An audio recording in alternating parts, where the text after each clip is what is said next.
bucks, hype the surging crowd. What a fun ordeal.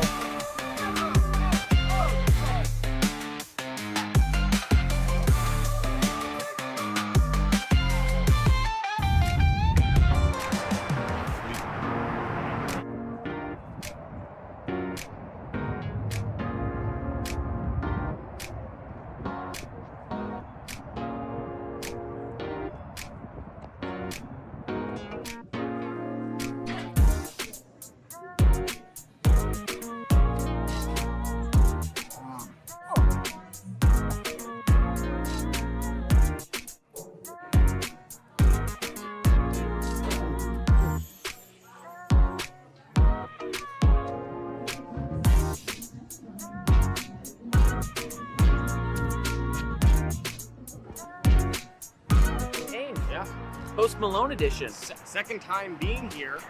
So we're not like the cameraman right now who's had Raising Cane's 45 times. This is only our second time having it. Yeah.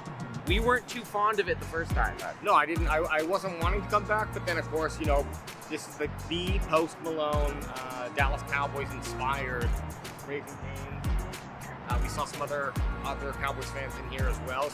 It was quite busy, and so had to come back. Wasn't expecting much, but have to say, 100% better. 100% better. I would say probably the first experience was like a 5, just average. Yeah. No reason to come back. This one, 7. I'd come back. Do you think we were biased because it was to do with the Cowboys and stuff? Yeah, it definitely made it taste better. But I was a little upset because I did get my sticker with my meal, but I only got one piece of that Texas toast or whatever the hell it is, and you guys got 2. I had two. Adam did give me half of his. If you're flying into Dallas Love and you want to catch a Cowboys game, before you hit up your hotel, I highly recommend checking out the Post Malone Raising Cane's in Frisco, Texas. Frisco Tesla. I'm not going to say I'm a Raising Cane aficionado, but when I'm in Dallas, Texas, I have to come to the Cowboys branded, Post Malone branded Raising Cane's. Did I like it a little bit better because it was posty? Probably. But I like the Texas toast. I like the chicken fingers, and I like the Raising Cane sauce, baby. Okay, what are you doing right now? Watching the video. What are you doing right now? Watching our video or watching your video? I'm waiting for a 94-year-old lady. I'm supposed to have sex with her in these bushes.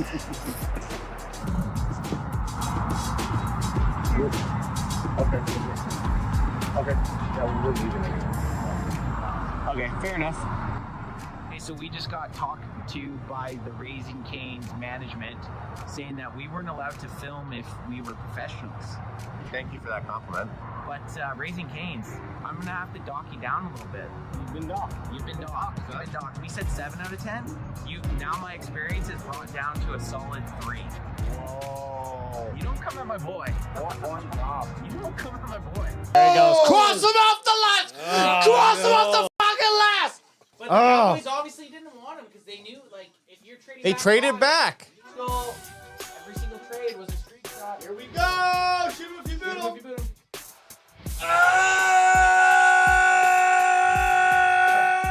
What a rush!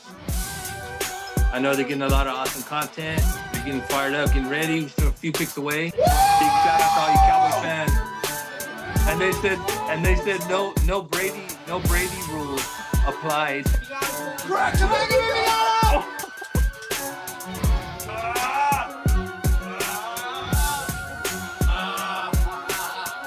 I'm a god!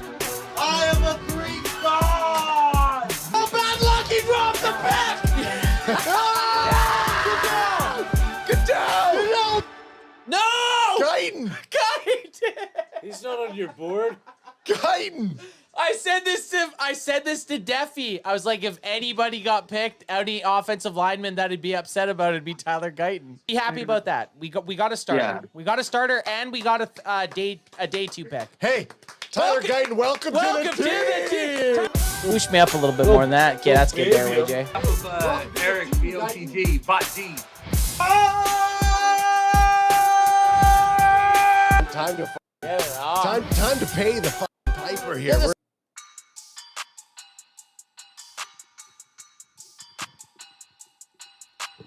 Did I do it? Did I do think it so. right? I think yeah, buddy. Man, it's like usually I have Adam on the phone so I can call him and kind of bounce idea. I'm like, Adam, am I doing this right? But AJ walked me through it very well. Good job. Well, I stumbled through it, I would say, but Well, you're the co-pilot. You're Chewbacca. you know, I watched him do it enough. I figured, hey, I'm over there. I never see what you guys are doing. I got the wall of like just TV screens and monitors, so I never know what's going on. But hey, welcome to the Cowboys CanFan Show main event. Basically 1 week away from the NFL season, which I'm extremely excited for. And but we're here, just us two. We're here. Or is it just us two? ho! What is this? A reveal like in the WWE? I don't Attitude know. Era I'm days? just dipping it to you. Yeah. Well, we have a special guest on here from Fantasy Life. Is it Matthew Berry's Fantasy Life or Fantasy Life with Matthew Berry? Either way, Cooter Doodle, thanks for joining us today. Glad to be here. Yeah, we'll be talking some fantasy football. But first, we were talking a little off air, and Cooter Doodle is a Saints fan. Okay. All right. Who day? Is it who day? Who day, right? Who dat? Who dat? Who Sorry, day is the Bengals? Bengals? Bengals is who day? Who dat? Wait, we dat? Who there? Yeah. Okay. Mhm. Okay. Who day? Yeah, Who well- dat? Who dat? Cowboys is just We dat. please win. Yeah. Cowboys Please is just win. okay. Saints. So that's interesting. Okay. They just released that Rattler's going to be your starting quarterback. Yeah, I was just saying, yeah, off camera. I hope it sticks. We'll see. I don't have high hopes this season. You know. So are you from that area? Are you around New Orleans? Yes, Oh, I wicked. am. I am, and I have been to the Dome many a times and left sad after a loss to the Cowboys. So I know what it's like. Yeah, but you got a Super Bowl in at least the last 20 years. So that's always feels Right. good. Well, welcome. We appreciate you hopping on to talk some fantasy football. We've been playing fantasy football for, I don't know, I think my first year in playing fantasy football, 2000, I want to say 2002. I was in high school. So it was a long ass time ago. But I'm terrible at it. So you could give me some tips. And I actually have 2 fantasy drafts coming up. But Yeah, you leave tomorrow for one. I leave tomorrow for a guy's trip to do a fantasy football draft. I know it sounds... Oh, you get crack him if you got him. if you got him. Okay, let me get one. Sorry, Cooter Doodle, I got to get one in here too. Crack him if you got him. Feel free to. And it You know, doesn't have to be alcoholic. I I'm don't- drinking bubblies. I thought I saw maybe you had a bevy there going. It looked like it was in a cup. I don't know. Yeah, just Yeah, okay. just some bourbon. Oh, okay. All right. Okay. Bourbon. There we Shoot go. him, Well, if you, shoot him if you shoot boot him him. if you boot him. Shoot him if you boot him. Well, welcome. Thank you for making some time to talk fantasy football. But before we get into anything, AJ kind of got you on here, so I don't know what you guys have pre-talked about, but Yep. what? So the site that you're with is Fantasy Life. FantasyLife.com. Yep. Matthew Berry is the big boss man. You know, funny enough, when I first started to get into the apps. Oh, sorry. Let me bring it. I had it on the fucked wrong up. screen. I There went. we Yeah, there you go. There you go. When There I first started to get into using apps and not just paper for fantasy, because Mhm. there's so much more guessing. Matthew Berry was one of the first dudes who, Yeah. I believe he had a podcast at the time that was just. I don't remember it being Fantasy Life, but that could just be my memory. So it might have been pre that. I don't know if how Mhm. long he's had that. But yeah, he just had a great podcast, and that was my main source of, okay, I'm gonna make these moves. So when I Yeah. saw that you had that connection, I was like, all right. Yeah, he's the OG. Everybody knows him. That was probably back when he was in the Mr. Roto days. Yes. But, yeah. yeah. Okay. Cool. Sorry, guys, I got to cut you off. We have Will Berger and I can't get the chat up on screen. I don't know. We're not doing it right. But Will Berger with a $20 super chat. Love me some fantasy talk. Also, 1 week away from a cowgirl ass whooping. Ooh. He's an Eagles fan, but Will Berger, we appreciate the super chat. I can't get chat working, but that's irrelevant. That's all right. You know what? You can talk, and I like what I'm hearing there. So I guess to kick things off, what we care about most, obviously, is the Dallas Cowboys, and so I'm kind of how we do things is we'll have a main storyline, but there is going to be a lot we can shoot off to a lot of little side stories. So what I really think that we want to kind of know is your thoughts on where are we ranking Dak Prescott? Where is he ranking? Oh, I like that. Because Look, go ahead. Dak is an interesting person this year because you look back at what he's doing. I mean, first of all, as a fan, can I get a feeler out, a temperature check? How are you feeling as a fan? And then we can talk fantasy. Okay, So he had that great, Delusional. Yeah. He had that. I'm always delusional going into season. Oh yeah, for sure. I mean, with Dak should be drafted number 1. It's Super Bowl, right? Super Bowl or bust. Yeah. He had a great 2023 season, and then of course the injury, and he wasn't having the best season last year before the injury. So it's a little bit of which Dak are we going to get? I think I think the surrounding cast that he has is stronger than last year, especially with Pickens. So expectations, as they always are unusually high, or unfairly high. And look, I don't think you're wrong. I mean, even on like some betting sites right now, he's kind of like the front runner for comeback player of the year, which may be surprising to some people. I was surprised at first when I saw it, but you look at what's going on, and you're right. Like, you can't figure out who is he going to be year to year, right? Is he going to be healthy, first of all? And then what Dak are you going to get? But if he throws the ball over 500 times, which he's done like half of his full season careers, like the times he's played full seasons, that's the guy you want. And so we're kind of on this wishy-washy. We're bound to get an upswing, I think, not just because of CD, but like you said, with Pickens being added in.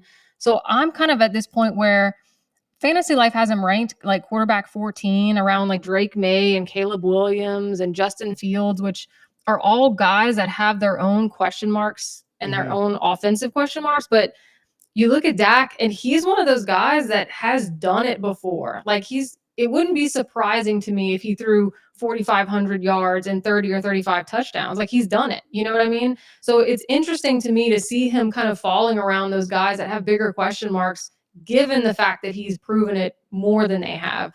So he's one that, man, like you said, it's really just what Dak are you going to get, but it's hard to fade him at this point. I mean, that's where I'm at, is just, if I'm looking at that range of people in fantasy, the upside's so good. The upside's there. Totally. And especially in like the super flex leagues, I notice, because I'm in a super flex league, I'm not a huge fan of the super flex leagues where you get multiple quarterbacks starting, but he is such an important piece if you are in one of those leagues, because you're probably going to be able to get him late.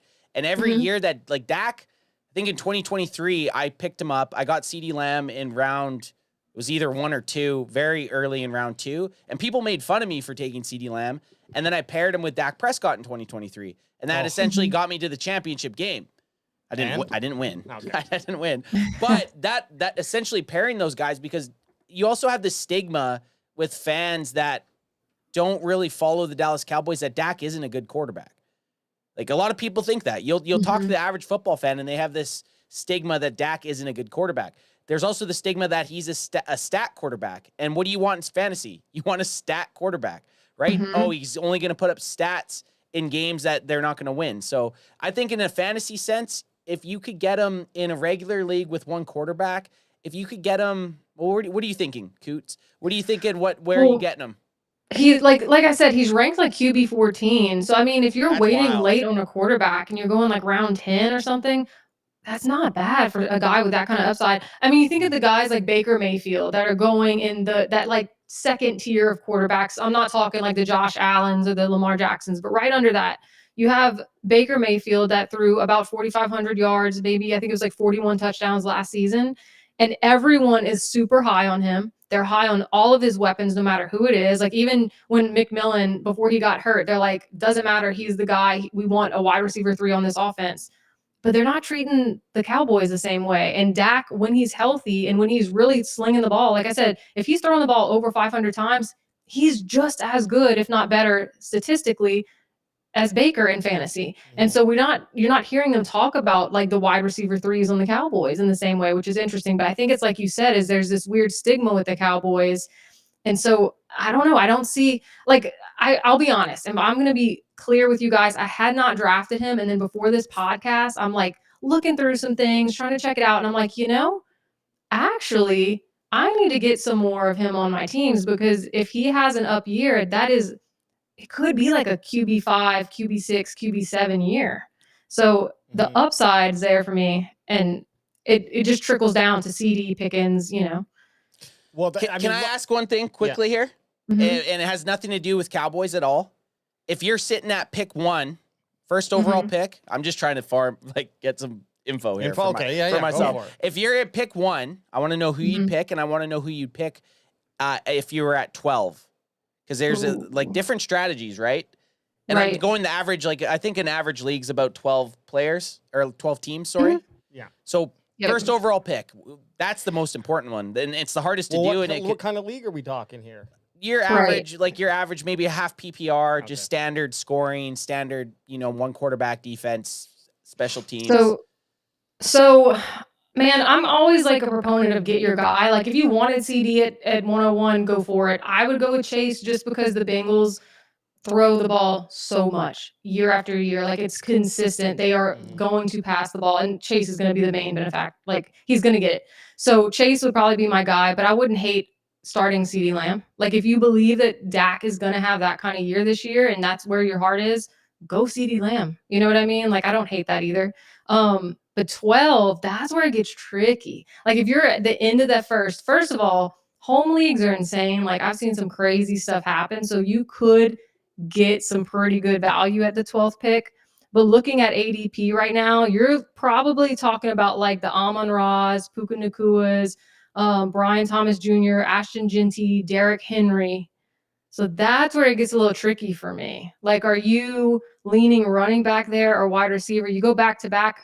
I don't hate if Matthew Stafford's healthy. I don't hate like a Puka Brian Thomas start or a Puka Ashton Genty start. You know, that'd be nice. I like that. Yeah. Puka Ashton Genty. So okay, and AJ, I know you had something to ask, but that Genty right away, that is nice. No, maybe I did, but now I'm thinking. Now I'm thinking. Now you're thinking what you're gonna do. Well, because I do have the number 1 pick. You do have it tomorrow. Tomorrow night, our dynasty draft. You have the first overall pick, and I've ran the scenarios quite a few times. And like, I'm going. It's a dynasty draft that we're starting. Yeah, starting. Like we've been in this league for the best. We've been in this league for I don't know 20 years. I'll just say 20 years because it's easy to say.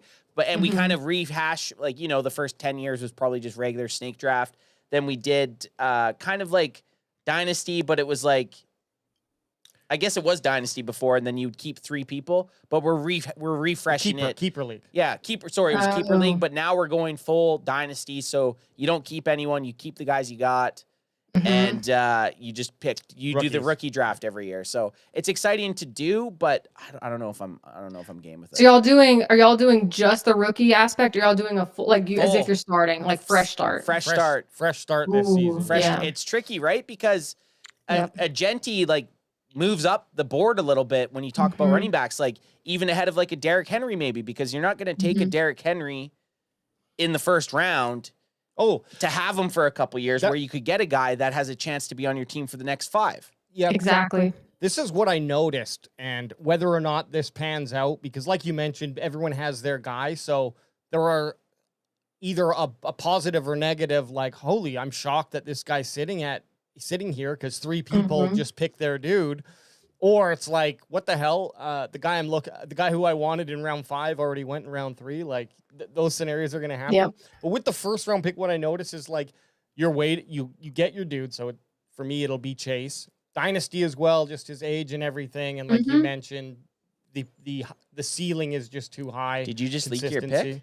I mean, it's obvious. You just leaked your pick. You might get sniped. Hey, I'll trade you my 10th pick for your first. but then you're waiting, 24, 23 picks. And that's kind of rough because you see like all these dudes going. But what's really cool, I think, about the bookends, the 12 or the 1, is it almost makes your decision-making process a little bit easier because you take the guy who you want, and then you can take the pick that you should take. If that comes down to that. And so I've always hated, even though it might be statistically better, I don't know, being like 4, 5, 6 in that range, because I feel like you're always not, you're like bookend, you have to pick here.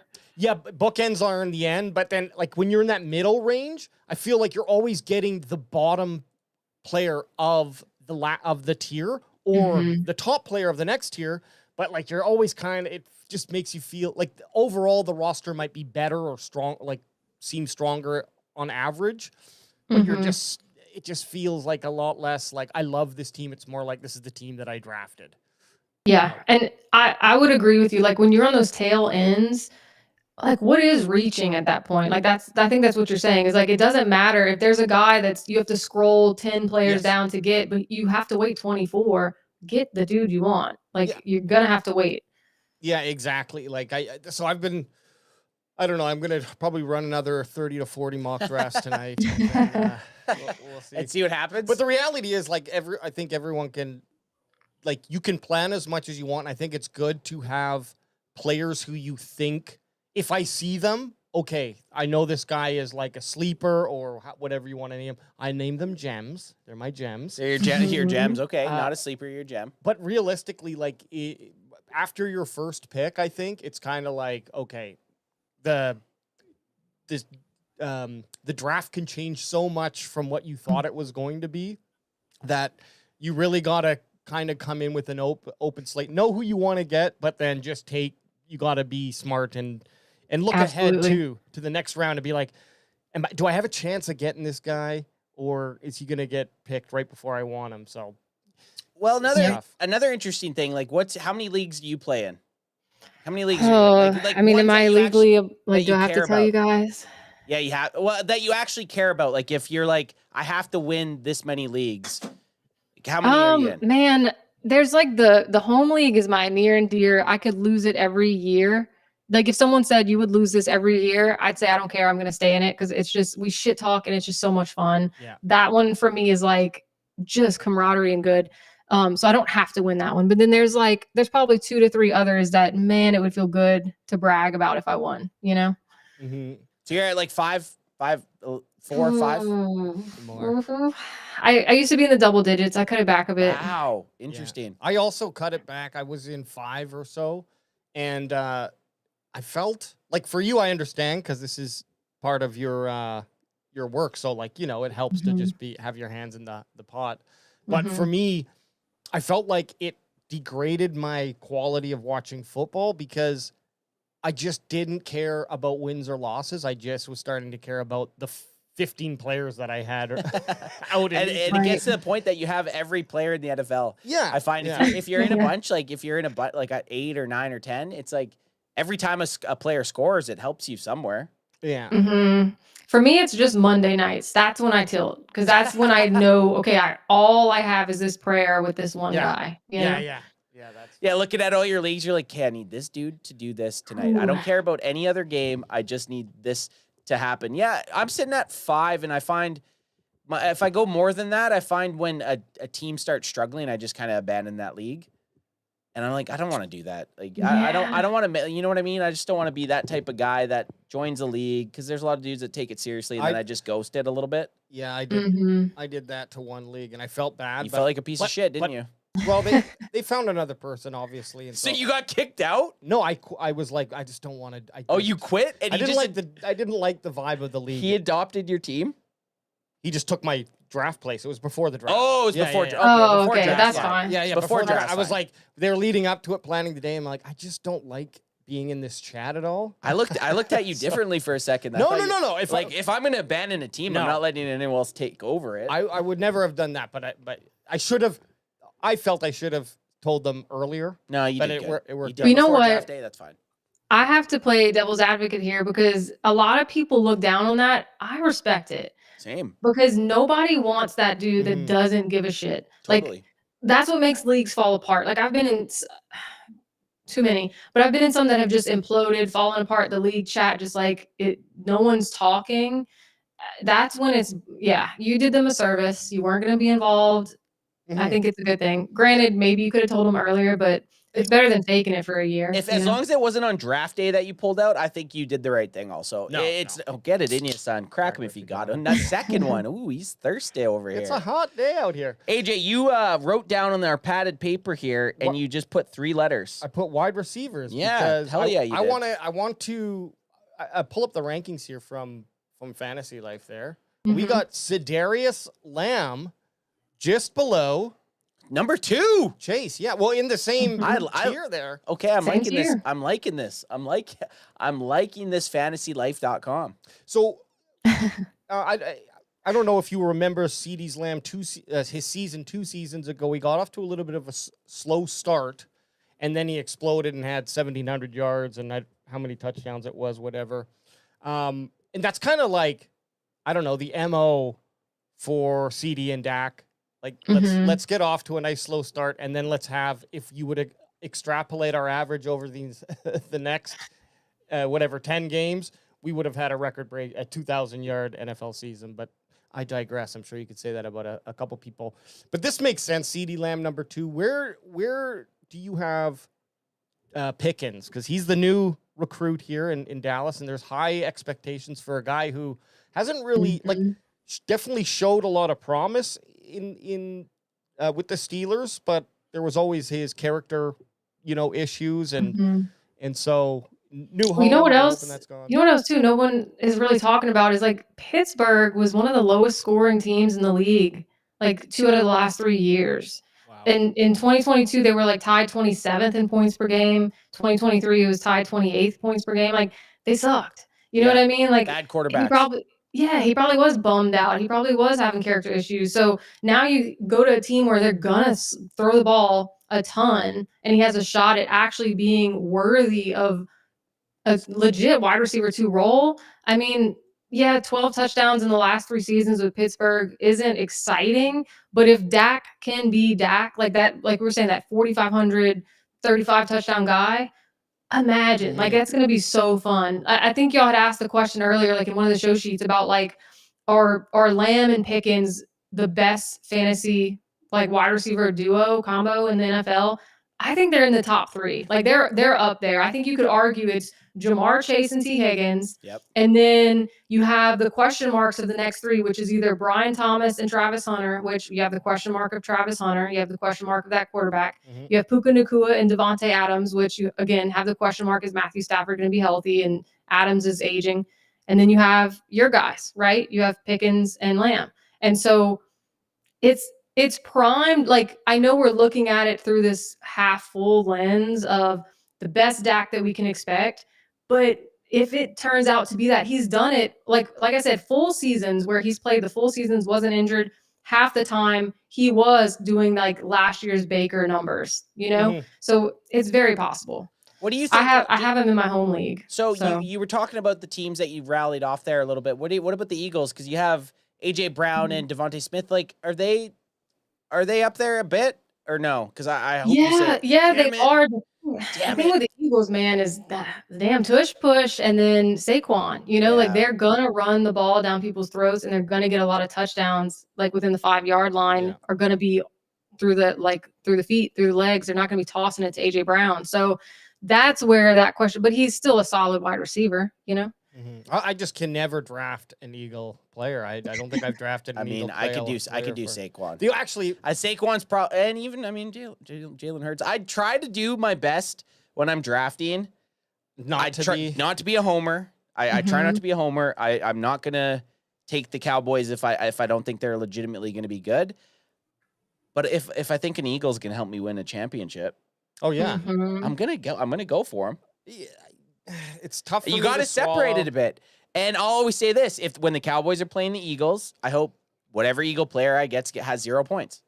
Sure. And then that's how I get through it. But I still want to win the championship with that player. Oh my God! Can I tell y'all, like this, when I first got invited on here, I had this like ringing sensation, almost like when you're playing Call of Duty and they like flashbang you, of week 2 last season when we beat the Cowboys, when the Saints beat the Cowboys, because for me at that time, I was like, oh shit, we are good. Like, holy shit, we are good. And obviously we lost like 7 in a row after. But what a wild time. Like that must have been crazy for you guys as fans on the opposite end to be like the Saints, that had to be insane. I'll tell you how it went. So we had a good victory versus the Browns in week 1. So it's like, okay, great. And the Browns were a playoff team the prior season playoffs. So we're like, okay. Yeah, it wasn't like coming out to play whatever. It wasn't like, it didn't feel like beating the Browns. It felt like, the Browns were actually good. Right. And then the next week, our saving grace when we lost to the Saints in week 2 was, well, the Saints put a beating in week 1 as well, so maybe They must be good. They must be good. Then they come out and have the stinker in week 3 and continue, and then we're looking at We're like, oh my God. Oh, okay. We what are we in for? But it was pretty wild that Saints game. I talked a lot of shit leading up to that Saints game, and I ate a lot of Rightfully humble pie. so. Ate But a lot like, of humble pie. even as a Saints fan, I was like, okay, that first week was fun. That was exciting, but it's the Cowboys. We're not going to do it. And then when we did, I was like, oh my God, maybe we are a Super Bowl team. And that didn't play out. Didn't play out But too well. man, like it's interesting too, because I don't know, like, are we rivals? I don't know. Like, I know the NFC South, we have our rivals and the Falcons and the Bucks, but there's something about Dallas fans that, like, I feel like every time I'm in the dome and we play you guys, it's good, it's fun, it's great, but man, when we lose, for some reason, it hurts so much more than other losses. Like walking down the streets with all of your silver and blue just in the streets, it hurts, man. I think Cowboys fans are this weird polarizing thing, because you do get, trust me, we deal with Cowboys fans just as much as every opposing team. Like I probably argue with more Cowboys fans online than any other team, right? So I could understand where other fan bases hate the Dallas Cowboys fans, but I've met not hate. Well, dislike maybe. It's just a weird vibe. Like, it's almost, I don't know what it is. It's just like, damn, yeah, like y'all did just kick our ass. It's not one of those where you walk out and you're like, okay, but if we would have just done this one thing, or if we would have just had, you're always just like, damn, this hurts. Deflation. Yeah. Well, Tom Brady deflate game. Well, after week 2, we almost drank bleach, so Yeah. it was not fun. I got a couple quick questions here before we let you go. If you just got a couple Yeah, minutes. let's Awesome. do it. So first thing, just to kind of cover offense, because look, we were talking about the potential of the Cowboys having this great offense, and if I have to pick and choose when we're watching the game, at least let's get some points on the board. Let's have some exciting offense. If our defense is going to stink, and so Cowboys signed Jake Ferguson to a 3-year deal, which to me was a little surprising, but I guess it makes sense when a contract runs up. Who else are you going to turn to? But my question about tight ends is, where are we slotting them in terms of like a wide receiver now? I know there's just the guys who are the big catchers. The help me out here. Brock Bowers, McBride, Trey McBride, and Kittle. That's like that's your elites. Where would we be tiering them basically for like comparatively to wide receivers? Do you feel like? Oh man. I mean, what's interesting is I'm very biased on Bowers. I love Bowers, but he essentially finished like a wide receiver last year. Like I think he was within I think I comped him to CeeDee Lamb actually on his like receiving yards. I think they were like, they might have been the same receiving yards last year, and he's got a ton of catches. You know what I mean? He's like top 5 on all these different metrics as a tight end. That's pretty rare. Like the rest, when you're looking at a tight end position, if you aren't going for the Brock Bauer, McBride, Kittles of the world, you may as well just wait. Like there's a stat that somebody had like crunched the numbers, and I think like after the tight end 7 or tight end 8, that it just doesn't matter anymore. Like last year there was a less than 2 points per game difference between the tight end 11 and the tight end 24. Like it just doesn't matter anymore. You know what I mean? So you might as well, if you're gonna wait late and go for a guy that you think has a shot, like a Hunter Henry, super late. He had a career year with Drake May. If he can do that again, cool. You know what I mean? Like, but otherwise go for those top 3. And if you don't feel comfy doing it that early, at that point, just go for guys that you think have a shot, Should I draft Kyle Pitts? Oh man. We were just talking about Pitts on a show today.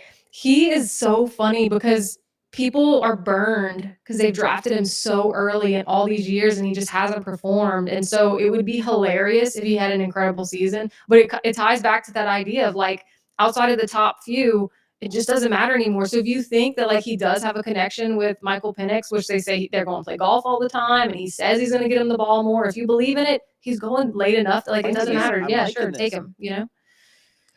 I can't do it. I can't take it. I took him early last year. I was like, this is his year. This is his year. Yep, and that's why he's fallen. So yeah. If he somehow lasts to like a later round, Mhm. Someone's going to take a flyer. yeah. Someone that hasn't been bit, like everyone's going to be like, "Whoa, Yep. I'm seeing all this stuff. I may as well take a pick on him." But I agree with that. Like if you don't get that top tier of tight ends, can you almost I know it's tough with tight ends, but you can almost streamline them a little bit. Like, Yeah. Oh, You yeah. can kind of just I've done it in years past where there's been like you got the top few. I've kind of when like the Gronk days and I didn't get any of the big guys. I would just kind of like look for matchups and hope because it was like, Yep. well, I'm either going to get 5 points from my tight end or maybe I luck out and get a guy that catches 2 touchdowns in this Yeah. 1 week.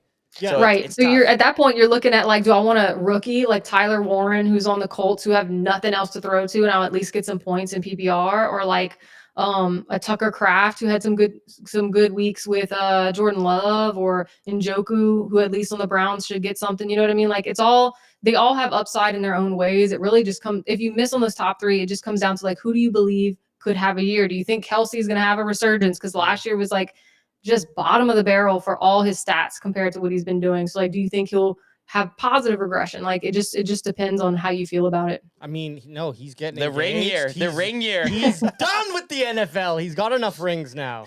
I mean, but is he going to finish off his 13th season with a Super Bowl? You know, I don't know. He looked so bad last year. It was not a good He was year. a shell of himself. I felt Yeah. though. It's that stupid haircut he got, the shaving the sides. I don't know. It just he looked funny to me last year. It wasn't Travis Kelce. I felt like the whole Chiefs. Obviously, they're a great team, but it felt like they had lost a step. Just watching the games, they still pulled off whatever it was, 10 or 11 wins or I something. think even like that. more than that. They might have even Yeah. been 13 or 14. But a lot of can't those remember, games, but- I was like, oh shit, how did they win that? Oh Yep. yeah, Patrick Mahomes. Yeah, close games. Close games.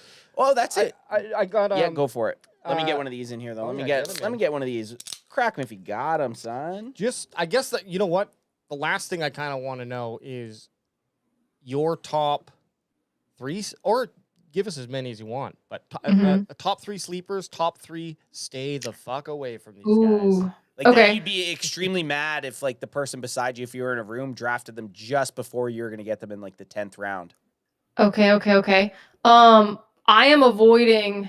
I don't want drama on my team this year, so I'm not going for like Tyreek Hill. I haven't been drafting Tyreek. Sleepers.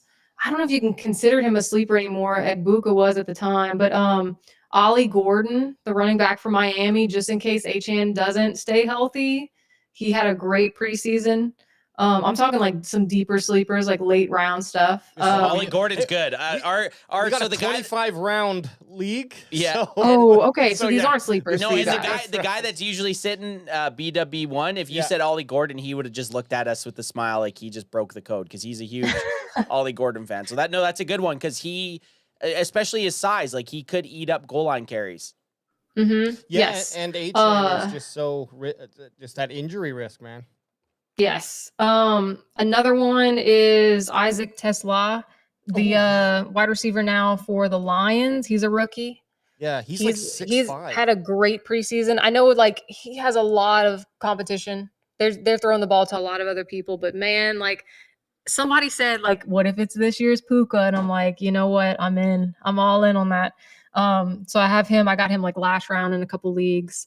Pat Bryant is another one to look at on Denver. If you're into like Bo Nix and you think high on that offense. Torrey Horton for Seattle is another wide receiver to look at. He had a good preseason. I think he might be banged up a little bit, but he had a good preseason. A lot of buzz for him. Yeah, guys like that, man. It's just so fun. Yeah. And then like for you guys, y'all tell me this. Should I be looking at Jaden Blue? Yes. Like what's going on with Blue? Yes. My, As a sleeper, like someone that you could maybe stash. Like I was in a dynasty league. And my second pick in my dynasty league, I took Jaden Blue because I'm like, you know what? Maybe he doesn't do shit this year, but I believe he's got that speed in the NFL. He's bigger than you think. And you've seen him in the little bit of preseason. Granted, it's against the 3s and 4s, but speed translates nicely in the NFL. So I don't know, maybe in a regular league, you might be able to get him later on in the season. But if it's at the end of the draft, why not take a flyer at him? Right. Especially if like you don't believe in Javonte Williams, right? Like if you think he's not the guy or he's not going to be what he could be, I could see it. I think also where Blue will be able to fit in is depending on Sanders' ability to stay on the field, and I think he's already like limping into the season as as we're heading in. That's where I think I think they'll get him a chance to run with the ball, but he may be more. They may test him more and use him more as a passing back. Who knows? We're gonna find out. Because that's never really been a big part of the Dallas Cowboys game is running screens and shit. So they definitely have gone away from it in the last few years. Yeah, definitely. yeah, right. Zeke's But maybe earlier days a little bit, they kind of had it. Even DeMarco Murray would take some screen stuff, but I'd say definitely the last few years, it's been almost last year there was no screen game. I've been taking blue once I have like 3 running backs that I'm comfortable with. That's why he's a sleeper, babe. Yeah, and he's going, but like I would reach for him in some of my mocks just because I'm like, why not? First of all, hometown boy, I need to bring him on. You got to be a little bit homerism. I said we're not homers, but you got later in the round. I think he just has a potential of a high ceiling if he connects with Dak and those two, and also has a pretty good running game. Then you could probably see some good numbers out of him, especially if there's any injuries. He's the only back that's good to go. Then he's gonna get the ball. Yep. Okay. So here's my promise to you guys. My next draft, I'm gonna try to get Dak. Okay. Okay. Yes. Hey, nice. Yes, we love it. Yeah, reach for it a little bit. Like, who cares? It's just. I don't know about that. Okay, but I'm gonna try. Hopefully, he falls. He will fall. People hate drafting Cowboys. They do. They do. And it works very well for Cowboys fans in these seasons that the Cowboys end up being good. But when it's a year like last year, people laugh at you. Cooter Doodle, thanks for coming and hanging out with us here. Do you want to just let everyone know where they can find you? And you can find me on X at Cooter Doodle, and then I write for fantasylife.com. You can check out some more of my favorite sleepers there. And thank you guys for having me. This was fun. Yeah, this was fun. We appreciate it. I hope much success in the fantasy world, because we all know as football fans, you're a diehard Saints fan, we're diehard Cowboys fans. The only thing worse in life is when your fantasy team gets their asses handed to you, or like say you're in 5 leagues or whatever, all of them lose and your team loses. It's like, well, I don't think I'm going to watch football next week. So we appreciate having you on. Hope to have you on again for some fantasy talk later on in the season. Sounds great. I'll see you guys later. Yeah, Awesome. you bet. Thanks. See ya. Cheers. Bye. I need to figure out what I have to click here, AJ. Click main. There we go. Whoa, there it is. The boys are back. Hey, we don't do it often. We did a little bit of fantasy talk. We did a little, and for everyone who's out there right now, go ahead and just message us on any of the social medias, whether that be X or Insta, whatever, at Cowboys CanFan. Our draft is live. When the hell is our draft live, Anth? Do you remember? Tomorrow, 8 p.m. No, our CanFan DWAC one. Oh, fuck. I don't know. September 2nd. September 2nd at 6 p.m. PST. So that's 9 p.m. EST. If you want to join the league, go ahead and shoot us your emails. What we're going to be I do have someone. They called me yesterday. Yeah. And I know there's another, whoever it was out in. We got a couple people. Yeah. So we're going to be adding you. For the guys who were in the league last year, if you're hearing this, go ahead and message me if you still want in. Otherwise, he was in it. Okay, he was in it last year. I'm gonna reach out, but if we don't hear back from you shortly, then I'm clean slating and we're filling roster slots. Because I told him I was gonna tell. Yeah, he called me yesterday. He's like, hey man, like what's going on with the fantasy league? So he's in. Okay, he's in, and he's been in since every year. Or was it like this? What is going on with fantasy league? If you don't invite me again, I'm going to kidnap you and cut off your penis. I'm biggest fan in all of Russia for Dallas Cowboy. Oh, I wonder who is the biggest fan in Russia. We know we love Jerry Jones. Jerry. Hey man, lots of shit happening today. Dallas Cowboys. Well, actually, you know what? Let's talk about it right away. Do we want to talk about the drama, or do we want to talk about? Let's get the drama out of the way. Get the drama out. Get the drama out of the way, so, Micah. Is it the Micah airport shit? That's what I was thinking. What, you have some more drama? No, that's kind of what I mean. That's kind of the gist of it. The Micah here. Let me bring that up. Get that over there. We'll bring that up. Get it on the screen. And then I hit, comp big screen, is that? Okay, oops, behind baseball. And okay, here we go. So Micah Parsons was spotted at DFW airport boarding a flight. Without any context to this, and it says do not touch items until this point, and they have an arrow. It looks like it's pointing at that guy's ass. Yeah, I know. Looks like perfect placement. Perfect placement to point at that guy's ass. But what do you make of this? Because he's flying somewhere. Is he just going on vacation for a couple days? Well, or is he going to a team to see if he's getting traded? Okay, well, you tell me this. What makes sense? We got a game on Thursday, September 4th, which means I'm sure they're calling everyone to come get prepared on Monday, right? Or do they? No, yeah, it would be Monday. They would come in. Actually, Tuesday, they'd probably call guys in that they have to come in. League rules, Yes. right? Yep. To prep for the game. Tuesday, Wednesday, then you got your game on Thursday. Because Monday would technically not be the start of the week. I don't know if that happens in week 1, but just saying. So what I'm getting at is from now until then, there are a couple days off. Micah can do whatever he wants. Maybe he's going to go visit some family members. Maybe he's going to go just check out some scenery up at Niagara Falls near Canada's border. I don't know. Possibly. But you can make what you want out of this. I'm not going to start spinning theories because every time I do that, I get on a depression train. Mike is flying to Russia. But I mean, which other Dallas Cowboys players took a flight? That's what I want to know. And if none of them did and they all stayed in the AT&T Stadium and had a little campfire with Jerry Jones singing campfire songs, okay, now there's a problem. But let's be honest, we already know there is an issue. We already know Micah and Jerry Jones, whether or not they had an agreement or whose side of the story you believe, it doesn't matter. Things have unraveled quite unpleasantly since that point. Well, pull up the Jane Slater, because Jane Slater, beat writer for the Dallas Cowboys, works on NFL Network, but she has a lot of inside information, and this is what makes me worried, AJ. I know that might be a little long-winded, but no, and you know what? This is what makes me a bit worried about the flight pick. I just want to say, I didn't read the name when you sent this. I thought it looks like someone just made... I wasn't thinking you made notes. I thought someone made notes about something and then shared it. And then I read the name. So this is what makes me a bit nervous. Exactly. When I first read... No, but when I first read it, I didn't see it was by Jane Slater. So I was like... You thought it was the person that took a picture. Yeah, and some random Joe at DFW. And the way it was written, I was like, what? Because she kind of like... writing in kind of short form. And then when I saw the name, I was like, okay, this might hold some gusto. But you want me to hit it. Jane Ashley Slater says, I'm told Micah Parsons was spotted at DFW around 10:30 this morning. Cowboys off until Friday. Headed to Cabo? No. Or Cowboys off until Friday. Second opinion for his back, according to 2 sources informed. So he's going to go get a second opinion on his back. Some updates, a big trade rumor circling. I can't get anyone to confirm or deny. There is interest. There is interest, which is very interesting to me. Everyone moving a little differently in the last 48 hours. Was the training table incident a final straw? I don't know. I know it irritated a lot of folks. So I'm going to pause there. That's that first. The Micah Parsons sitting on the training table. They're saying it irritated folks. And this is what I saw. So I saw 2 things. People were like, it was just for a second.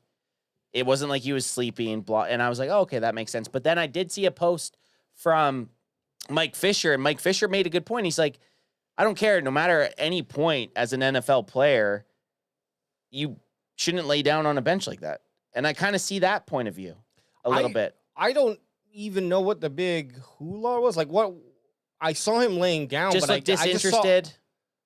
What do you expect? Personally, I don't give a shit about Mike has asked for a trade at this point. That's the last thing that he said. So, like, what are we expecting to be happy-go-lucky? Like, he played his part. True. He tried to do it. And the turning point to me was when Jerry started to go in attacking players. I'm not saying Jerry was wrong in that. In what are you doing? Stephen White just said farmer stand. Oh, so yeah. I was going to bust it out for a second. Look at that's like perfect gradient into your arm. Well, I couldn't do this better in Photoshop. It's like you wear different length shirts occasionally. Oh yeah. So I think it just like burns and unburns. Yeah, this year. but no, like definitely a farmer's dad. So Mike is pissed off. I think Jerry pissed off Micah when he started to go off and started kind of attacking guys publicly. What he said, again, it's not that what he said was wrong, but it was just maybe the wrong moment, the wrong time. Bite your tongue. You don't need to expose that type of shit to the media or the fans. We do not contribute to signing players as much as we would love to, and maybe it should be handed over to the fans to do so. But I don't take a lot away from him laying on the table. Maybe I didn't same. see enough, though. Stephen White makes a good point, and this just came out today. Micah put in a grievance because when they have him as for the franchise tag, it was as a defensive end, which is $21 million, but as linebacker, it would be $24 million. So Micah's agent and Micah put in a grievance against his contract right now, saying, "Hey, if I am going to get franchise tagged, I should be as a linebacker, not a defensive end." Which he has been listed as, but like just a little bit more to that's just a little more to Salt Bay onto the convo. I mean, I don't know how they'd work it now, but all I would do if I was the Cowboys is I'd show his snap count. Yeah, that's all you'd have to do. Yeah, he's not a linebacker. He's not a linebacker. He's a defensive end or edge rusher. But hey, edgelord. And it doesn't work out because guys who played quarterbacks get drafted and turned into wide receivers. It really doesn't matter what you get drafted as. Like, you don't get to hang on to that. Oh, okay, I'm going to get drafted as a quarterback but play linebacker. But they did but the Cowboys used it the last few years so that they could keep more defensive ends. They put him as a linebacker. So the Cowboys were kind of were kind of playing the system a little bit. Yes, and all teams do that, but we're talking about $3 million. Again, if I was Jerry Jones, I'd say just fucking give him the $3 million. Okay, so we won't go ahead and sign another random defensive tackle this season and end up paying him whatever, $1.5 million. Like, at some point, the money needs to be, just give it to the guy. But anyways, we'll see what the grievance. Well, Bandwagon Bob is kind of saying what you're saying. It's getting to a point where Jerry is thinking, no way I'm listening to a player.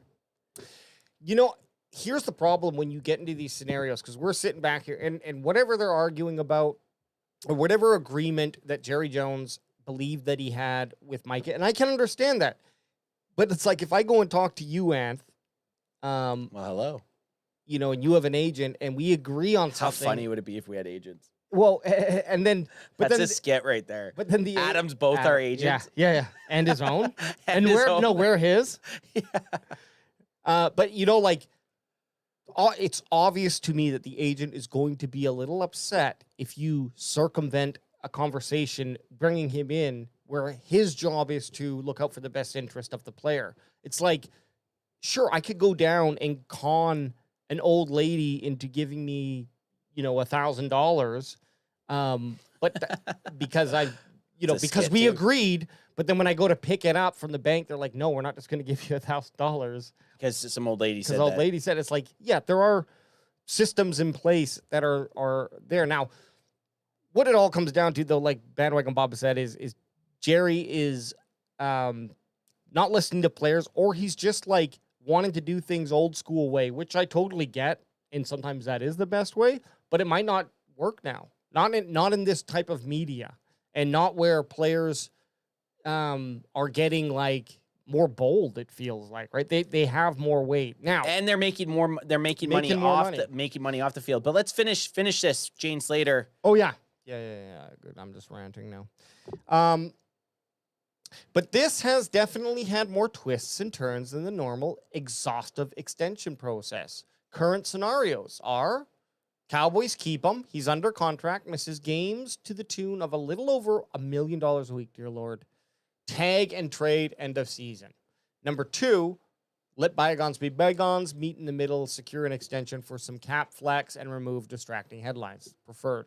Number 3, trade a generational haul, likely a pair of first-rounders to start. Cowboys move forward with rookie D-Easy, and essentially concede they are rebuilding. So pause there. So those 3 situations, Cowboys keep him. He does the Emmitt Smith, misses a couple games. Oh, sorry, this one, sorry. Cowboys keep him. He misses games, and they trade him at the end of the season. Right. I like the one that you did, too. Another, a 1B could be misses a couple games, that's kind of what I want. But out of these 3, like, which one would you pick right now? Well, it's number 2. Yeah. It's number 2. It's got to be. But maybe, But Gene does wrap it up here with a little bit of where I'm okay with a trade. If the guy's not going to play, if his heart's not there, if it's really that sour, then yeah, trade him. Let's get some value. Let's not fucking beat around the bush. Take your whips for people saying you're the stupidest fucking team in the world, because it's going to happen if you do that.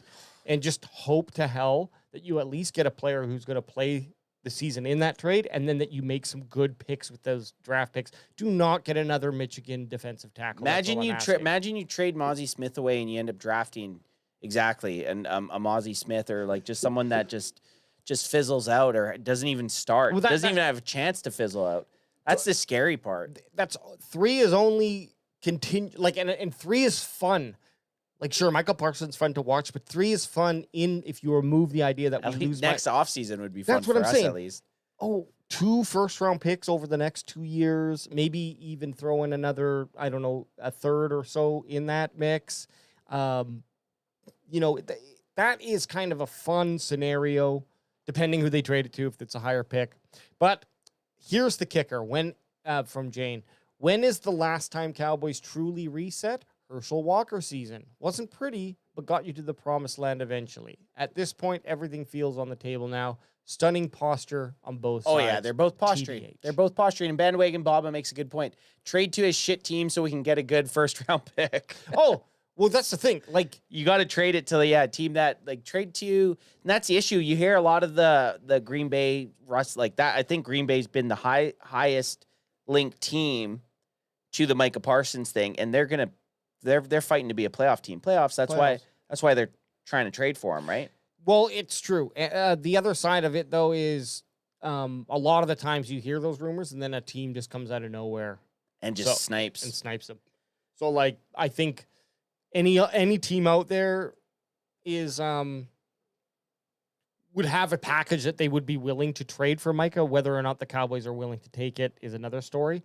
At the end of the day, if this is where it is at the point where it's like a standoff between these two powerhouses, Micah Parsons being like, you know, a presence in the NFL and a pillar in the Dallas Cowboys organization, and then Jerry Jones, who is just like old school, hard-nosed, done this a million times, who's going to fold first in that scenario is really what matters. And if Micah doesn't, there is a good chance that he may sit out a lengthy period of this season, if not the entire season. If that happens, at which weekend do you let it go? I think it depends. Okay. It depends on win-loss. Okay, so It let's depends say on this. who shows up. You win 2 games, you crack him if you got him. Definitely, if you win 2 games, you crack him if you got him. But you lose 2 games, the urgency gets a little bit more realistic, and it falls back on you're really going to see how the Cowboys front office views this season. If they lose 2 games and they still don't rush to sign him, they're like, okay, they're all in, right? Like they're all in. Sorry, as not the fact of win, but all in on just letting it ride out. Yeah. They're like, okay, because again, if Micah sits out 17 games, he's gonna lose $17 million. What's he gonna do if they? So let's put it this way: if that's the route the Cowboys went, and then they franchise tagged him and then just let him do it again, Yeah, he but then loses $34 million over 2 years, doesn't play football. you know, I don't think it's realistic that you would franchise a guy because that still comes off the cap, and it's You're just be gonna, like, yeah, what, you're 20 right. plus You're gonna million? try to get rid of him. But they at would, that point. then at that point you'd franchise, trade, and then you have to trade with a team who's going to probably sign him to the deal that he's looking for, or the deal that he originally wanted. Which might be exploded by now. So But JNY Blue saying trade at minimum 2 first-rounders, a second and a fourth. I even want more, man. For me to be happy about losing Micah, throw like that give and a me- player. Give me, yeah, that and a player would help. Like if it's an instant starter player, but for me, and this is just me personally, right? Because I don't want to get rid of Micah Parsons. I don't. I want to see him as a Dallas Cowboy. No, for but at if you least- had- but you if I had had to. to, I want to be like, okay, I can deal with it. I'd want a first round next in 2026, a first round in 2027. A second round in 2026, a second round in 2027, a fourth round, and then even a player. Is that unreasonable? Maybe, but that's just what would make me feel not as shitty about losing a guy to me that's done a lot of stuff that a lot of players that have played in the NFL have never had the opportunity to do. So I want Micah.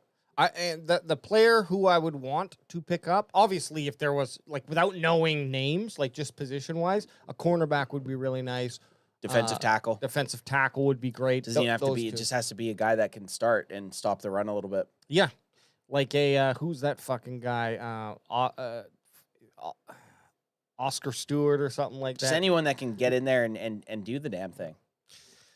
But there you go. That's like that's the where drama. We are. So we did That's the where drama. are We right did now. the drama.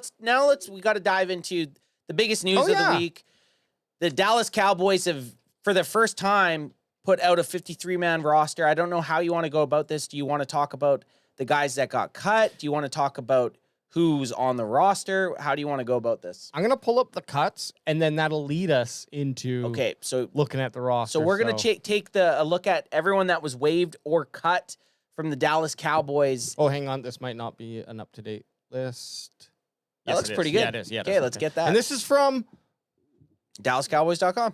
no other than Patrick No-C. Patrick No C Walker doing this thing. Okay. You imagine these guys. This is one of their busiest days of the year. Oh, Cut day, like yesterday, cut day, and scroll up for a sec. Yep. Starts off with who other than a guy that we probably thought shouldn't have been on the team the last 2 seasons.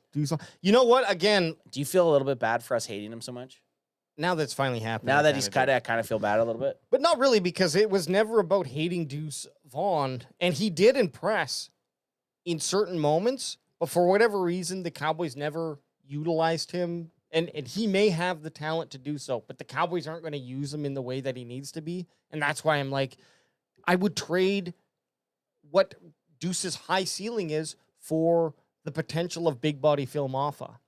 Like, Any day of the week. you know what I mean? Like, Any day of just the the week. size is just like, that's what we need. We don't need another small guy who can run around and catch a football. We need, the Cowboys have been missing a bruiser, and Maffa may not be that guy, but he's damn well closer than The reason when he got drafted, we made such a big deal about it because I hate to say it, but size in the NFL does matter. It For- does. That's why you're not Yeah. seeing. That's why a guy like Darren Sproles is so electric and so rare because it just doesn't happen. Deuce Vaughn did everything possible. I mean, for him to even make the NFL is a fucking feat, right? To have an amazing college career is an amazing job, but once you're at the NFL, you're in the top echelon of human beings. yeah. Guys that are They're the fastest, biggest, Yeah. tallest, strongest. And then so you put a guy that has a size advantage, you need this extra thing, and not a lot of guys that size can do it. And sorry, it was stacked against him. Granted, there was a lot of pressure piled up on him anyways with the story background, like the fact that his dad was a head scout for the Dallas Cowboys. A lot of people were really vying for him because it was a very good storyline, but I just never really saw it happening. Did I want it to happen? Yeah, because when he had a couple good preseason runs, I was jacked up. Yeah. You know, and he did. He did have some, he had some good runs out there, but for whatever reason, like I said, it just didn't trickle into the season at all. He gone. And And they so didn't be it. even, I'm going to spoiler alert, they didn't even bring him back on the practice squad. Really? Yeah. Well, hey, we did get a trade here. Awesome Richards. To the unfortunate- Saints. To the Saints. Hey, Cooter Duel. Hopefully you enjoy them. To the Saints. I always liked Awesome Richards. It might be the name that really stuck with me, but The obviously, double awesome. And surprising for me was that he was an offensive tackle, and so the guys who they did keep, they must enjoy, because the first guy released actually was Lael Collins. Yeah, which I found interesting. And I really did. I found that interesting. They brought him on just to cut him like 10, 15 days later. let's just A lot of offensive line gone. the other side. We're gonna just go down the list. I'm not even gonna say the guys' names. Yeah, that we just don't pick really know. up names like Israel Mukuamu. so I thought had a good Shocked. preseason. I really did. I thought Mukamu had a good preseason. I thought he had a really good chance of making the team. I was surprised. I'd even texted in the group chat that I was surprised Izzy was gone. So that's one wasn't expecting. Not because he's been super good, but because I thought he did enough to be your 6th or 5th cornerback. And I just didn't see. Yeah, there were. I thought he had a pretty good preseason. Like, he played a lot. Played, I in think, this- almost every seemed like every snap. It seemed like it, for whatever reason, the Cowboys decided not to bring him back. So long. I really liked Israel, especially his name. Figure out how to say Mukuamu, which was pretty cool. But It's always fun. Just as soon as we learned how to say his name, they got rid of him. yeah, CJ Goodwin, nothing to say there. He had a couple games, had a cup of coffee with the Cowboys. Will Greer, gone. He'll be back though. They He'll be need, back. or unless they sign someone else, but you need 3 quarterbacks, right? So those are the release. Those that's are the guys released. released. Yep. So now we go down to the wave, like you mentioned. Deuce cleared waivers. I checked today. Okay, Saw if anyone picked them up. No one picked them up. I'm wondering because looking down this list and with the practice squad, I wonder if some of the guys we didn't put on the practice squad is because they got picked up by other teams. Well, we can go. So there's guys. So this is the waived.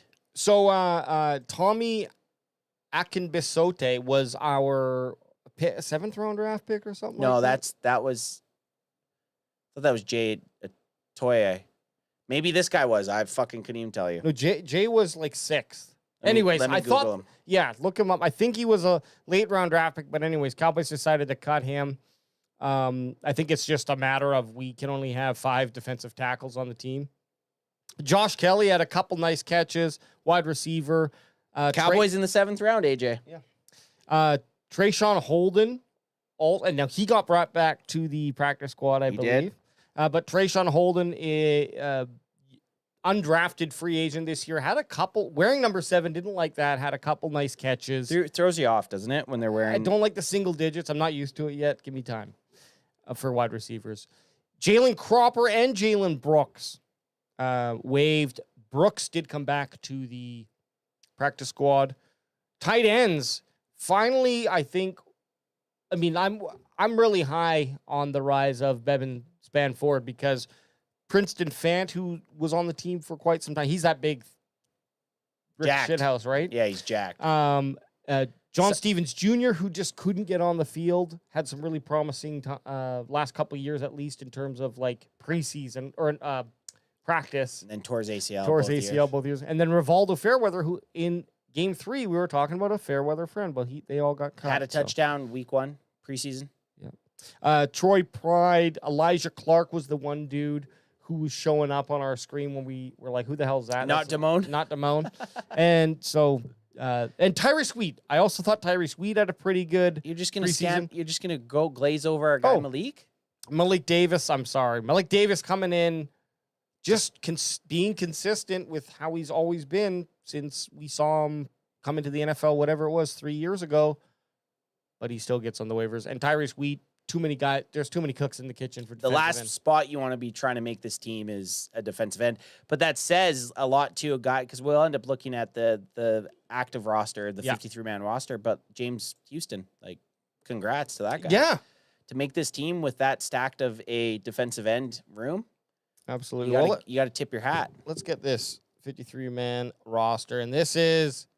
Again, Patrick Nosey, you know how he does it. There they are. Dak breaking them down. You guys did it. You made it. It's like Fear Factor. No, get into the Diddy oil pool. Get in that baby oil. What? Dak? What?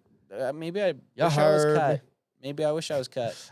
We're just scrolling down. So this is the reserves PUP. You got Phil Maffa, who was kind of surprised that he got knocked over there. I feel like they're doing a little sneak with Phil Maffa going on to the injury reserve. Yep. But DeMarvian Overshown, Jonathan Mingo, Siobhan Revel, the 3rd-round pick, Josh Butler, Kalen Carson. A lot of good players on that IR, PUP, NFI list. But let's start it off, AJ. Quarterbacks, Dak Prescott, Joe Milton. And Milton had that savior of a week 3 preseason game where we were ready for the piss missile count. I don't think we got one. I think we've reached on maybe one. We reached on one, but like no true ones. Not like what we saw in weeks 1 and 2. Yeah, he looked a lot better. He used his legs a little bit, got comfortable, made the throws when he needed to. Nice touch passes. Had a touchdown run, had a touchdown pass. Still not the greatest accuracy, like his I think he was only like 55%, but still, he made me feel a little bit better that there is something there. He played. What I liked was after he brought up the piss missiles, that's when I started noticing it. And then right in week 3, he started to kind of touch them in there. And I think it's like he realized, holy shit, I'm a big, strong bear of a man. I don't need to. I can throw this at like 25%. And it's still going to be accurate. It's going to get there. So that's great to see. Definitely, I mean, I hope we don't see him in the season at all. But if he does end up coming into a game, okay, I feel a little bit more confident. It's going to need to have to actually play out, though. Offensive tackles. Tyler Guyton, Terrence Steele, obviously. Nate Thomas, Johnny Cornelius, great last name, and Hakeem Adenaji. I like that they said offensive tackle and put 4, yet they listed 5.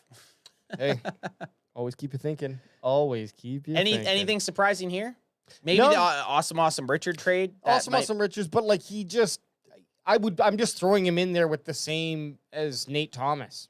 You know, like a guy who could be on an NFL team, but is not a starter and is more than likely a high-ranked tier 3 guy. Yep. That if you need him to come and step in, he's going to be adequate, but he's not going to compete against a true number 2, really, at the end of the day. Kind of like a Willetsko. Like, when Willetsko could stay on the field, he was serviceable, but he wasn't competing for like a true number 2 slot there. Offensive line interior. Now that looks. Look at those top. Actually, this is probably one of our strongest. This looks good. Positional groups. The interior offensive line. Yeah, Tyler Smith, Cooper Beebe, Tyler Booker. Those are your starters. Followed up by TJ Bass and Brock Hoffman, who I believe is going to play the combo center guard if need be. You got this is the thing with Tyler Smith, Cooper Beebe, or Tyler Booker. If any of those guys goes out, you at least have somebody that can step in and be serviceable. That's nice. That's a nice looking 5 group. What I like, and it's the same with Madden, when I have a backup, I like to just keep them around because I know what I got with you, and I'm not willing to take that position of that protection. Like, I need a guy who's going to come in and we know what we got. I'm not willing to trade that for like a higher ceiling potential, but then I don't really know what I got. You know what I mean? Like, that's what we got with TJ Bass, Brock Hoffman. For me, those are like, right, if they weren't last year, now they are Dallas Cowboys. Oh, totally. You know what I mean? Like, they're not just a guy on the team. They're there. They're there. And they are now the official, backups. It's a nice group of 5 there. Tyler Smith, Cooper Beebe, Tyler Booker, TJ Bass, and Brock Hoffman. And then the one and only fullback, yeah. So Lepke, baby. We had this conversation, and we were always saying the Cowboys are going to keep 4 running backs, including 5, including the fullback. 4 running backs, and we always considered Hunter Lepke on the team. There was never a question of that. Never. But with the running backs, is this again? They labeled 4, and I wonder if they're talking. Yeah, they don't know how to count. Look, Patrick, no shade. It's your editor. We blame you. Patrick, editor. no count. Got him. You got him, Zinger. Running backs, though. This is what I preached. This is what I preached. Yep. Ad was coming at me with the full Maffa. What did he say? Oh, yeah, Maffa. He thought Miles Sanders was going to make the squad, and I was just saying Miles Sanders, just the reps that he took in preseason. And we don't know. Maybe Phil Maffa does end up supplanting Miles Sanders, but I kind of felt we felt, I'd even say Adam, like we all kind of felt this was going to be the pecking order. And I don't know if this is like looking at the pecking order, but we knew these 3 guys were going to be on the first 53-man roster. No, it makes sense. You go out and you sign Williams and Sanders, and unless one of those guys do something, like they are definitely in a fantasy football looking perspective, the higher ranked player over Blue and Maffa. Just because you don't know what you got with Blue and Maffa. Blue's ceiling, I think, is much higher.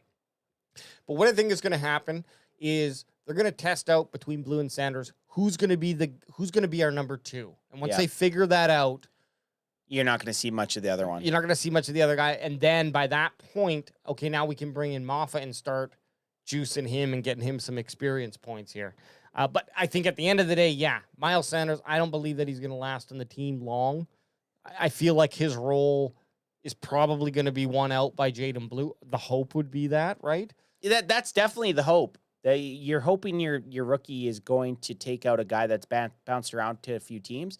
I just have this weird feeling that Miles Sanders is going to be half decent this year. I don't know what it is. And that's not a bad problem. He's a snake. He's a snake. If Javonte Williams is just like a mid running back, but then Sanders comes back and starts playing like he did when he was in Philly, okay, like still a good thing to have. It's a good problem to have. Oh, it's a great problem to have. And I'm not saying, now we need to start Jadon Blue because we signed him as a rookie. It's like, no.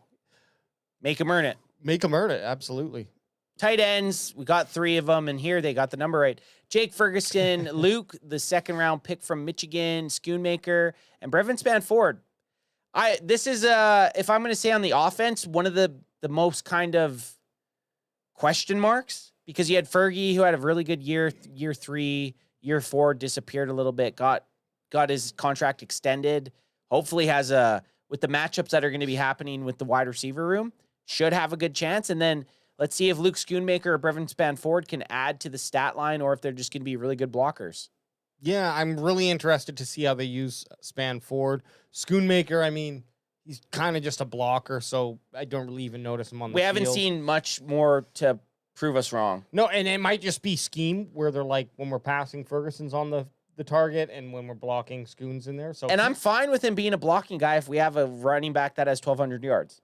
oh, If 100%. him blocking ends up having a guy get 1,200 yards, Yeah. I'm fine with it. Or if he ends up with like something like 4 or 5 touchdowns, Yeah. you know, like he's just a red zone dude. Red zone who's- guy and then Sure. can bring, we're fine with that. And this is year 3 for him. So It is. a lot of eyes on Schoonmaker this year. Year 3, we've kind of, we've second preached round. it. Second Round pick. Year 3 is that it's shit or get off the pot time. Because he ain't going to get second round money. No. Yeah. He needs to have a couple big years if he wants to get paid. One thing, though, Jake Ferguson, speaking with Cooter Doodle, and she's like, he's in that range of like, I think in the higher part of it, but he's in that range of kind of the gray area of tight ends. I want to see him this year push himself so that he's at least at the obvious top of that bubble, if not moving into the tier below all the elites. Yeah, you want to let's see him say. have a year that he had in 2023. And he doesn't have to do much. If he ends up with 600 yards and whatever, 6 touchdowns, Oh, that'd be good. yay. That'd be good. Especially with the other guys that you got catching Eh, balls. And right. that's a good segue to the wide receivers. Hey-o, If Jake maggots. Ferguson, if Jake Ferguson can put up 6 touchdowns, considering he didn't have a single one last year, with these dudes, this is besides on the offensive side of the ball, I'm going to say wide receiver and interior offensive line are the cream of the crop of our positional group. Yeah, we got CeeDee Lamb, George Pickens, Jalen Turpin. Or, sorry. Imagine you combine the two. Jalen Turpin. Jalen Tolbert, Cavante Turpin, and Ryan Flanoy. And welcome to the team, officially, I guess, Ryan Flanoy. Yeah, he who, made it. You know, that guy, rookie last year, now did enough Yeah. in the preseason to make it onto the squad. I was kind of giving Ad a little bit of shit last week during the preseason game when he brought up Flanoy, but Ad, you know now what? who's the idiot? B-Dub-B, I'm going to say this. The B-Dub-Bs, they have some good takes, and sometimes I'm not seeing the stuff they're seeing, and it usually plays out. So maybe, am I the idiot? No, I'm all analytics, and Adam's all emotion. And that's why. Ad's eye-watching, like he Yeah. really settles on what his eyes are telling him, and a lot of the time it works. It works out. I And hate to fucking admit it. I know, and I'm only saying it because he's not here. Exactly, and we're gonna erase this off the podcast. Yeah, get rid of so- it. Okay, and just erase. It's Hey. that Men in Black look into this. Yeah. Look into this bubbly. Let's for the sake of argument assume, because he still is, Michael Parsons is on this team. He's going to be playing. Is this not the third? Is this not a competitive to the wide receiver? so that's why I kind yeah. of broke it down. If we're gonna go team wide, this could be the best. Yeah. Definitely best on defense. I'd go wide receiver and defensive end on respective Right. position right. or sides Offense, of the defense, balls. sure. But if you're gonna go to strictly positional, this has to be. We got Micah Parsons, Dante Fowler doing his second cup of coffee with the Cowboys, Marshawn Nealand, Donovan Zuriaku, a.k.a. It's close. G-Easy, thank you. James Houston. Who welcome to battled the his team. fucking way on the team. Yes, he did. He I might looked have good. I might have to get a 53, man. Hey, if they he sign does, him, if he does something crazy, oh, week 1 against the Eagles, sack. you know your best way of Sack strip? Yeah, if he makes Jalen Hurts fumble the ball, that's a good way. And you know And then- that they're going sorry. to have a heavy rotation. Oh, with 6 dudes and Sam Williams here. What I love is been looking forward to Sam Williams. He got injured. Been looking forward to Marshawn Nealand. He got injured. Looking forward to DZ. He got injured. Love myself some Dante Fowler. Just welcome back to the team. Had a great year, actually. Killed it with the Washington. Commanders last year. And, of course, Micah Parsons and then James Houston's story. The defensive end group It's fun. is a fun, awesome Only group. thing that could derail it is 3 injuries, Well, then you'd have half the guys. Yeah. right? Like that would fuck it up pretty good. Defensive tackles. Ugh. This one's Osa Digazua. Nice. And Solomon- I don't mean to dog Osa because Osa's a dog, but He's the only gem here. he's the only gem. Solomon Thomas, interested to see Dak look-alike interested to see what he could do. But then you just like the last three, Mozzie Smith, not sold. Jay Toya, he's a rookie. He's going to have growing pains. And then Perrion Winfrey making the team, that's an accomplishment, but just not sold on this team. And I wouldn't be surprised if the Cowboys end up picking up someone's cut player before the season. Does it happen? I don't know, but I wouldn't be surprised. There was that Baltimore Ravens defensive tackle who was cut. They call him the Nigerian Nightmare. I know that's already been used for... Hey, recycled nicknames, as long as they work, I'm okay with it. If he's from Nigeria and he's a nightmare. LaDainian Tomlinson was LT after Lawrence Taylor was LT. Nigerian Nightmare, who played for Kansas City way back in the days, a running back. Okoye. And why not? I like the nickname. Hey, it's a good moniker to have. Osa Odigizua is so much higher in terms of the tier than these other four guys that not only is that shitty for Mozzie Smith, but just it's thank the Lord they signed Osa to a multiple-year contract. Imagine they wouldn't have got Osa, and you're looking at this. And you look at and that's why when we were looking at we had talked about the Osa, if we had to keep Osa, and this was prior to free agency, if we had to pick between Osa Odigizua and Jordan Lewis, who we would pick. And I think all of us took Osa just because we knew it's weak that the defensive tackle was so bad without him. The unfair thing when you look at these five guys is they're all defensive tackles, but they do all play such different positions. Yeah, Osa's not a Mozzie Smith. They're completely different. Like Osa and Solomon Thomas are essentially the same. Yeah. Like positional and size, and then Mozzie and Jay Toya. So it's kind of like you got Osa and Solomon are your 1 and 2 at that spot, and then Mozzie and Jay are your 1-2 in that spot, that's what makes me nervous is your Mazza and your rookie are your 1-2 at that spot. Yeah, I have more hope. Or if I was betting, I would bet that Jay Toya emerges more than I think Mozzie Smith actually comes in. At least he's a big body, man. And when you watch them both in preseason, the only time I seen guys getting blasted, double teamed, and pushed off the line, it was Mozzie. And just unfortunate. I hate to say it. I hate to be pissed off and rag on Mozzie, but I'm just not settled on him being the answer at all. You know, before we move on, I got a little, because I love to be honest, but when I see a guy kind of feel down or maybe I felt in the game, I saw on Mozzie's face, he realized the NFL is tough. And his face was gone. It was gone. And that, for me, I was like, oh, I love to fucking rag on you, dude. But if you're emotionally hurt by this, then I want to be obviously he can't hear a word I'm saying, but I'm like, you got to astral project to him. Yeah, just give this guy whatever he needs. He needs confidence. He needs confidence. And if he's not if he doesn't believe he's that guy, he's not going to be that guy. Anyways, linebackers. Let's move on to something. Another spot that I'm feeling a lot more confident at than I have in previous seasons. Maurice, our boy, Leafau, love him. I do. That 35, we both talked about getting 35 jerseys. Looks just, he's a fun player to watch. He's fun. He's the Polynesian punch man. Then you got the two newcomers that we brought over, Jack Sanborn and Kenneth Murray. Yep. Saw a little bit of Jack Sanborn in the preseason. He had a nice TFL. Have not seen Kenneth Murray at all, so I'm excited for that. Damone Clark, saw a bunch of them. I've been one of his biggest haters and biggest critics. He looked good in preseason. Yeah, I would say. Enough to excite me, at least. If you look at the last 3 years that we've really been judging Damone Clark, stock up. In his compared, totally his preseason, he was stock up. Yeah, so Garrett, totally. But it is definitely a Kyle Pitts type of scenario. Yeah, you just never know what you're gonna get. Yeah, and then Shamar James had a pick last game. The guy, the rookie out of Florida. I mean, he did some things. The depth looks good. The players look good. Linebackers, I feel good. Looks better than we've ever had linebackers, I think, and that is without including Overshown coming back at some point in the season. So. And then you stack that with Eberflus as kind of the linebacker whisperer. Yeah. They're gonna have to pick up slack for the defensive tackles. At least we have some guys, some dogs behind our defensive tackles. Yeah, I think we're gonna see some really good things come out of Maurice Leafau. If it's not the entire season, he's going to start. I think that we'll see him progress to a point where it's like, wow, we got to re-sign this guy. I hope so. Yeah, that's what I really want. I really hope so. Well, Oh yeah, cornerbacks here. 6 of them. An interesting one. So they had CJ Goodwin on this list, but I thought I saw him on the.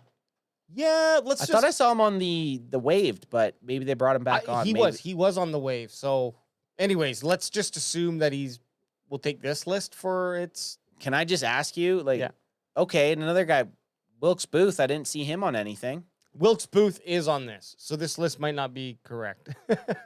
You know what I mean? Like, I'm pretty sure Wilkes Booth made it. I don't even know who the fuck Bridges or Stewart are. Hang on. But while you're AJ searching, we got cornerbacks Trevon Diggs, Deron Bland, Courier, Elam. Those are going to be our top 3. Oh, Booth got cut, Stephen White saying. Oh, really? Yeah, he's just not. It wasn't on the list that we were looked at. Okay, well, look, what we were sharing earlier, I think, was stuff that was coming out in this. So Wilkes Booth's gone. Let's and take CJ this. Goodwin's back. And CJ, what a fucking Marty Jannetty, eh? Oh, okay. So Stephen White's updating us. Okay. Stephen, this is Thank why you, we love you. Steven. This is why we love you. Chat GP Steven? Stephen GPT? Yeah, Steven GP. We got 2 corners today off wire. So that's Bridges and Stewart. This is where we do our prep for our show. Thank you, sir. Steven, thank you. Okay. All right, now we're going to have an Trequez instant Bridges, reaction. Trequez Bridges and Reddy Stewart. I like Reddy. Look, Are you ready, Stewart? after Diggs, Bland, and Elam, and if you could include Wilkes Booth, crack him if you got him. Crack me. Oh, shit. It was a crack him. Everyone else was, I don't fucking know. I thought Childress also made the team, but I guess we're not seeing that. He probably got cut with these 2 dudes. Yeah. So, right. I Right? see. You got to bring 2 on. You got to get rid of 2. And it was Booth and Childress that got booted. Well, there you go. But I'm really, out of all of them, I want to see Deron Bland just do it again. Do the song and dance again. Just be that guy. Because if Diggs doesn't, and I hate to say it, I kind of have a low expectation of what Diggs can do. If he's not getting interceptions, I just don't know that he's more than an average cornerback. But he's a veteran, and He's seen it. Exactly. I hope he proves me wrong. But I really am hopeful that Deron Bland takes that step and becomes our number 1 cornerback on the team. True cornerback. Diggs may still get more interceptions, but we know Bland can do that too.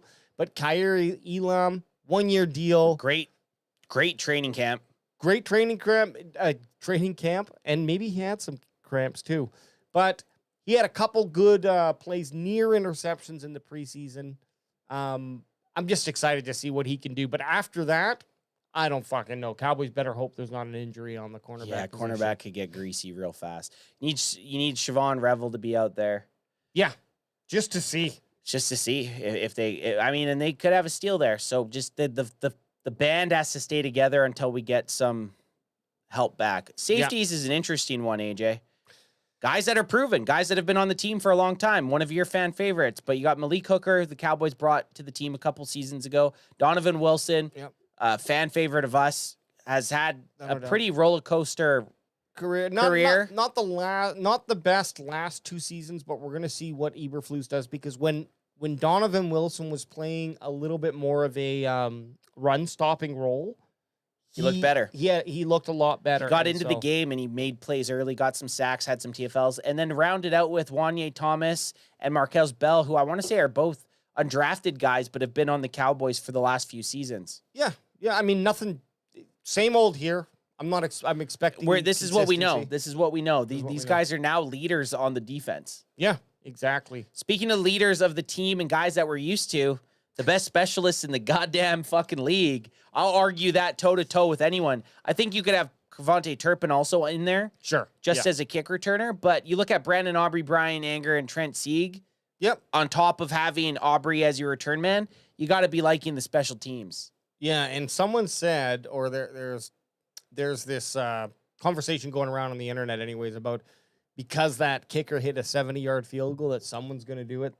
Oh, it's going to happen. At some point. It's going to take a ballsy coach to make that. To call it, because you don't get that. It's got to be in like a game that you already have a pretty good lead. And you're just trying you're just trying to get in for, but these kickers are getting pretty insane, man. And I know, we know B-Obs could hit a 70-year. We do, but I just love his consistency and his accuracy. And like you mentioned, we got, if not the best specialists in the league, they're definitely in that top tier. So there's the there's the roster. That's That's it. all The 53 men of them. The first one, at least, the first 53-man roster we're going to see. And guys, we are a week away, 8 days, 7 days, whatever you want to call it. Next week, next Thursday, September 4th, we're going to see the Dallas Cowboys travel to Philadelphia to take on the hated Philadelphia Eagles, who happen to be the Super Bowl defending Philadelphia Eagles, unfortunately. Does that mean if we beat them, we get the cup? We get You the tell ball? me. We get the I'll tell you trophy? this much. If the Cowboys go into Philadelphia and win Thursday next week, I'm going to be jacked up because I am betting on the Cowboys. I'm gonna say I this. 100% plan on winning money. I've been waiting, well, nearly a full year, it feels like, for Dallas Cowboys football. And now I'm kind of saying, just give me one more week. I can't. I don't know if Now I you're can take nervous? this nervousness. You're I don't know if nervous? I can Well, take you're it. right. You said we've waited almost a year because by midseason, let's be realistic, last year. By the time Dak was hurt week 8, it was kind of done. We knew it. We knew it was done. We fit, and you know what? It was still fun. It was fun because the Cowboys Are we coping? Well, they kept us. They kept winning games they shouldn't be winning. Enough. They stayed in contention. But we are a week away from Dallas Cowboys football that matters. We're going to see Dak Prescott, CeeDee Lamb, George Pickens, and crew take the field at the Link. And all I got to say is if you're not down with the Dallas Cowboys, if you're one of those little ragtag muffins that runs around into chat rooms trying to mess with us, we're going to look you in the face all week, and we're going to go ahead and tell you to go fuck yourself! Where's that camera? Give those birds. Unless you're super chatting us and you just unless hang you. out. How about this? Fly, Eagles, fly. We'll see you. We'll see you all next Thursday on our YouTube. Well, Wednesday. Next Wednesday. Tuesday. Next September Tuesday. 2nd. Tuesday we're doing our show next week. Thursday game day. Yeah, it's See you back. then. Season's back, baby. Peace.